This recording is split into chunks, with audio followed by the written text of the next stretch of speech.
ইমাম আবু হানিফার জামানায় এক নাস্তিক ছিল। সে আল্লাহকে বিশ্বাস করত না। পৃথিবীর সৃষ্টিকর্তা যে একজন আছে এইটা নাস্তিক বিশ্বাস করত না। সে ভাবত পৃথিবী বুঝি এমনি সৃষ্টি হয়ে গেছে।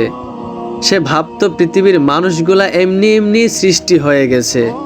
সবারই যে একজন রব আছে নাস্তিক এইটা বিশ্বাস করত না। পৃথিবীর একজন সৃষ্টিকর্তা যে আছেন নাস্তিক এইটা বিশ্বাস করত না। একদিন গ্রামের কিছু মানুষ ওই নাস্তিককে বলল, আমাদের গ্রামে একজন ইমাম আছেন, ওনার নাম হচ্ছে ইমাম আবু হানিফা। আর সেই ইমাম আপনাকে প্রমাণ করে দিবেন যে পৃথিবীর সৃষ্টিকর্তা একজন আছেন, সবারই একজন রব আছেন।